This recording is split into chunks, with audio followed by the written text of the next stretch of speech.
안녕하세요. 행운선입니다. 부가세 신고 잘 마치셨나요? 이제는 종합소득세를 생각해야 되는 시점이에요. 그래서 종합소득세 관련해서 대충 계산하기 위해서는 어떤 것들이 필요한지, 어떤 것들을 알아야 종합소득세를 구할 수 있는지 요거에 대해서 조금 더 살펴보려고 해요. 이 영상을 끝까지 보시면 사업 계획도 세우실 수 있는 방법이 나타납니다. 그러니까 영상 끝까지 한번 시청해 주시고요. 좋아요하고 구독도 꼭 좀 눌러주세요. 그러면 이제 시작을 해보도록 하겠습니다. 그 종합소득세를 대충 계산하기 위해서는 이제 업종 코드를 알아셔야 돼요. 업종 코드는 홈택스에 들어가시면 엑셀을 다운받을 수가 있어요.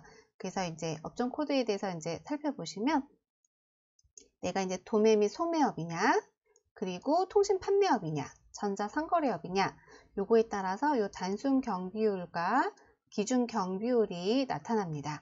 그래서 이제 업종 코드별로 단순 경비율이 86%냐, 9.4%냐, 이것을 확인하실 수가 있어요. 그래서 정리해보면 소매업, 전자 상거래업일 경우에는 단순 경비율은 86%고요.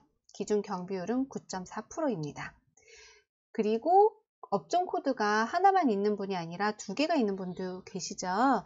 그러면 주 업종 코드냐, 부업종 코드냐 이런 것들이 또 나눠지게 돼요. 저 같은 경우에는 뭐 제조, 뭐 소파, 가구 뭐 이렇게 나눠지면은 저의 업종 코드에서는 단순 경비율이 90%까지 나왔거든요. 그랬는데 지금 전자상거래업 쪽으로 들어가니까 86% 정도 나온다는 거. 그래서 요거는 업종 코드를 한번 확인해 보셔야 된다는 거 참고해 주시면 될 것 같고요.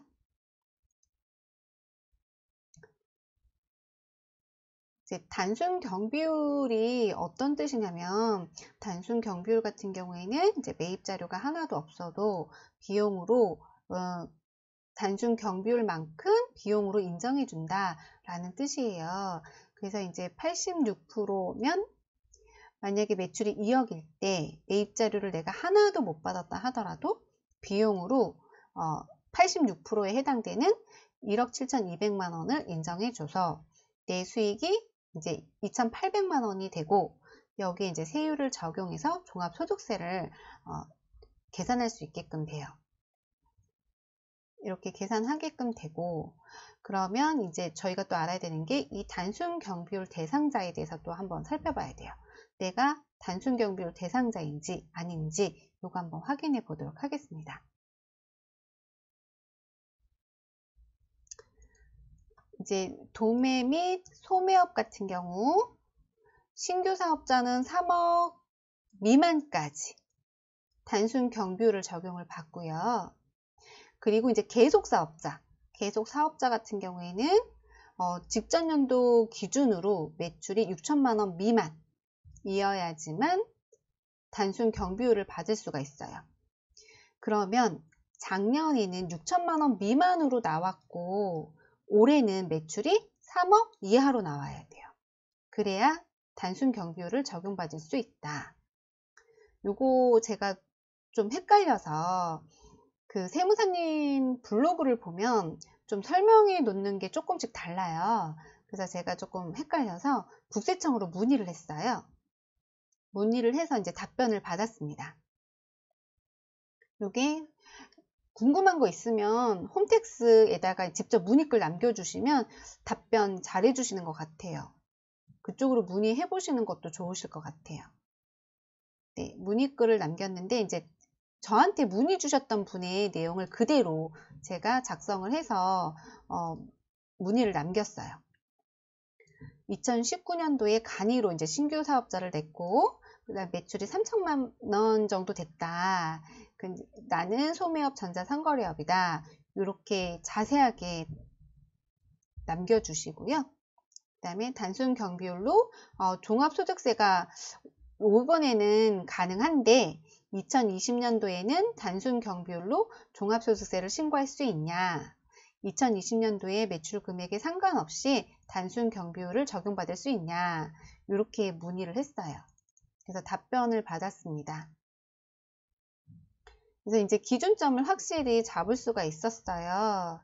2019년도 1월 1일 이후에는 자, 기존 사업자인 경우에는 해당 연도의 수익 금액이 복식부기 의무자의 판단 기준이 되는 수익 금액 이상인 경우에는 단순 경비율을 적용받을 수 없다라고 하거든요. 그래서 이 복식부기 의무자의 판단 기준이 되는 게 3억이에요. 3억 이상이냐, 3억 미만이냐 이렇게 나눠지더라고요. 자, 그래서 따라서 2020년도 기속 종합소득세 신고할 때 직전 연도, 그러니까 작년의 수익 금액이 소매업 기준으로 6천만 원 미만이어야 하고, 그 다음에 2020년 올해는 수익 금액, 매출 금액이 복식부기 의무자 판단 기준이 되는 소매업 기준 3억 미만인 경우에는 단순 경비율 적용 대상자가 된다라고 답변을 받았습니다. 네, 이해하셨죠? 어떤 거예요?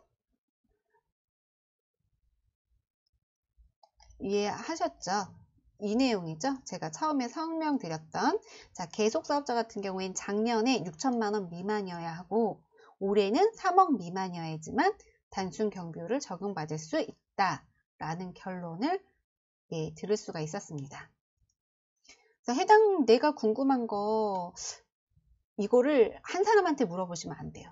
한 사람의 블로그만 보거나 한 사람의 답변만 들어가지고는 이게 정확한 답이 안 나오더라고요. 저도 헷갈려서 세무사님들한테 물어보고 세무사 블로그 가서 보고 그래도 답변이 다 틀렸어요.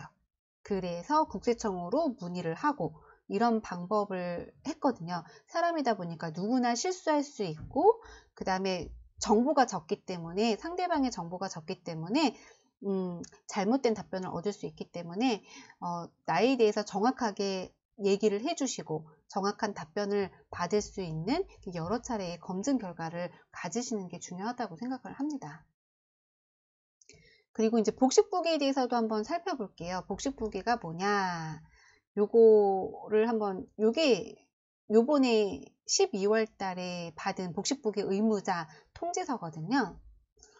이제 18년도에 수익금액 합계액이 이제 업종별로 다음에 해당하는 사업자는 2019년 귀속 종합소득세를 복식부기 장부에 의해 신고해야 합니다. 라고 하는데, 자, 19년도 종합소득세 신고를요, 복식부기로 하라고 하면서 이 통지서를 언제 보내줬어요? 12월 달에 저희가 받았어요. 아니 18년도에 수익금액 합계액을 기준으로 한다면 19년도 1월 달에 보내주든지 2월 달에 보내주든지 이렇게 해야 되는데 이거를 지금 12월 달에 보내주셔서 지금 12월 달 19년도에 복식부기를 작성을 하고 있습니다. 5월에 신고를 해야 되는데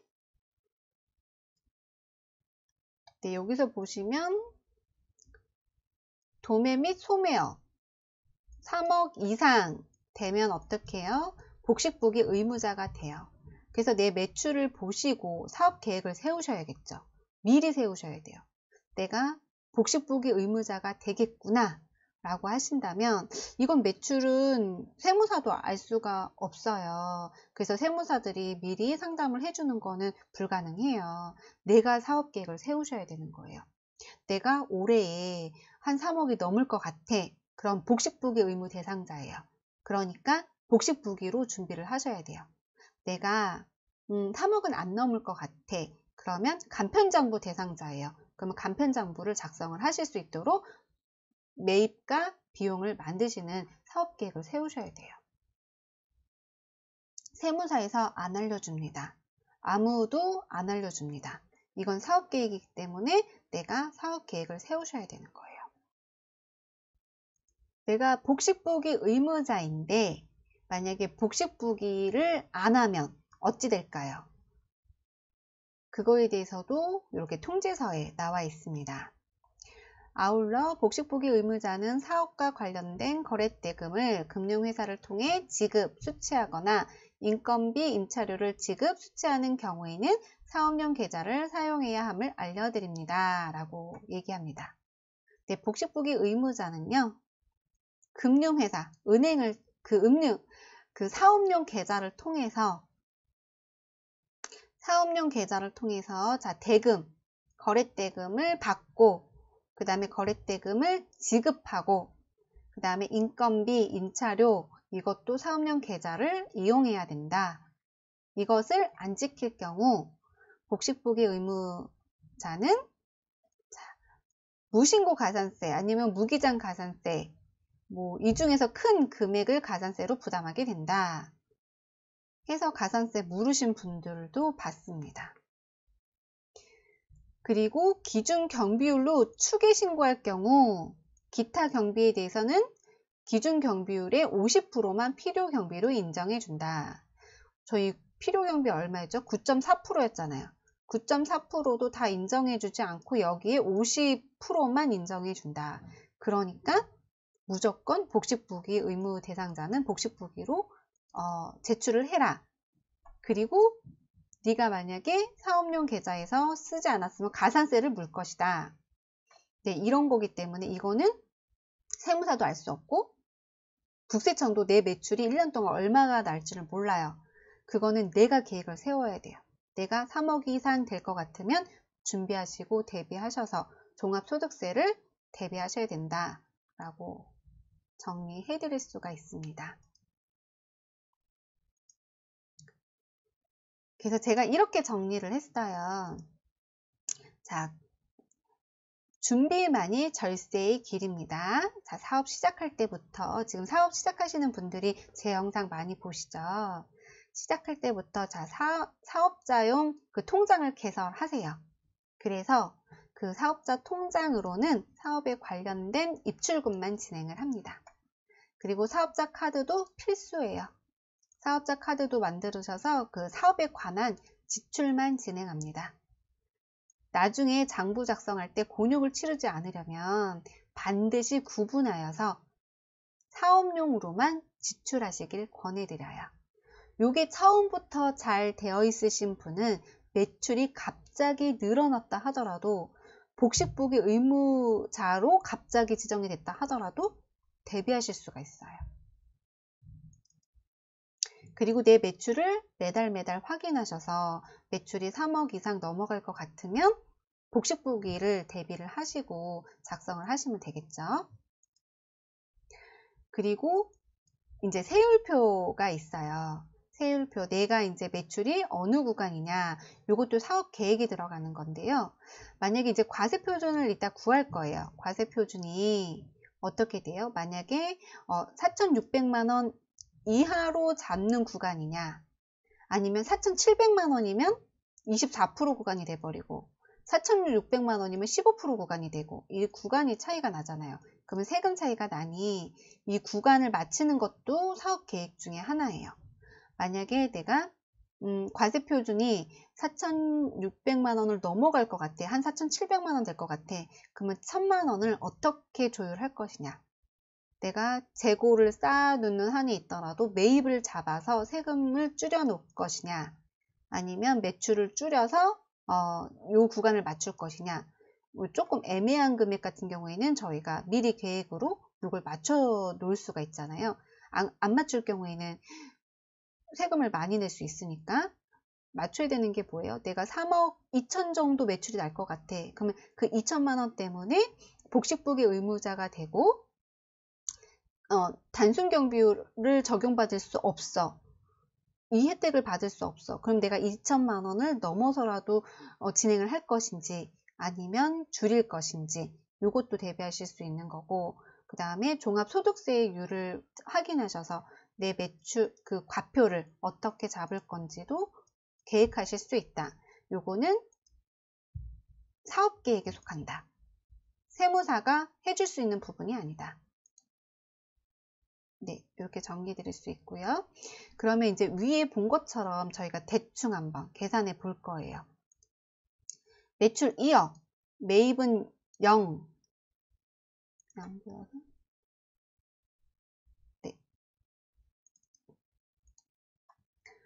매출은 2억, 매입은 0원, 단순 경비율은 86%, 본인 공제 150만 원만 잡을 거고요. 그 다음에 세율 구간 몇 프로가 되는지 확인할 거고, 그 다음에 세액공제는 한 20만 원 정도 있다고 가정했을 때 종합소득세를 한번 대충 계산을 해보도록 하겠습니다. 여기에서는 사업소득만 있는 경우를 잡을 거고요. 임대소득이나 근로소득이 있는 경우에는 계산법이 좀 달라지기 때문에 사업소득만 있는 경우로 잡아보겠습니다. 네, 이게 총 수익을 이어가 매출 전체가 수익으로 잡히는 거예요. 단순 경비율로 가면 86% 비용으로 인정을 받습니다. 그래서 소득 금액이 2,800만 원이 잡히는 거고, 소득 공제가 150만 원 본인 공제 받는 거고, 그 다음에 과세 표준이 이제 나와요. 과세 표준. 과세 표준이 어떻게 나왔어요? 아까 매출 그 비용을 뺀 거죠. 비용. 인정되는 이 비용을 빼고, 그 다음에 소득 공제를 뺐을 때 과표가 나옵니다. 과세 표준 이렇게 구하는 거예요. 과세 표준에서 2,650만 원이니까 세율 구간은 15% 구간입니다. 4,600만 원이 기준점이에요. 그 이상이면 세율 구간이 바뀌죠. 하지만 4,600만 원 미만이기 때문에 15% 구간. 누진공제 108만 원 받고요. 산출세액 280만 원 정도 나왔고요. 세액공제가 20만 원 정도 받으면 종합소득세는 260만 원, 270만 원 정도를 납부를 하게 되네요. 근데 이분이 2년 차야. 2년 차고 나는 단순 경비율을 적용받을 수 없어. 기준 경비율 대상자야. 나는 매입을 하나도 안 받았어. 그럴 경우 이분 같은 경우에는 기준 경비율로 갈 수가 있습니다. 9.4% 해당이 되고요. 그러면 비용을 1,880만 원밖에 못 받아요. 그럼 소득 금액이 1억 8천이 잡혀요. 본인 공제 제하고 과세 표준이 1억 7,970만 원 잡힙니다. 그러면 세율은 38% 구간이고요. 누진 공제 받고 산출세액 나오고 세액공제 받아서 이분은 결정 세액이 4,860만 원 정도 나오네요. 대충 종합소득세가 4,800만 원 정도 4,860만 원 정도 나왔어요. 단순 경비율로 가느냐, 기준 경비율로 가느냐, 요거는 이렇게 많은 차이를 가질 수가 있어요.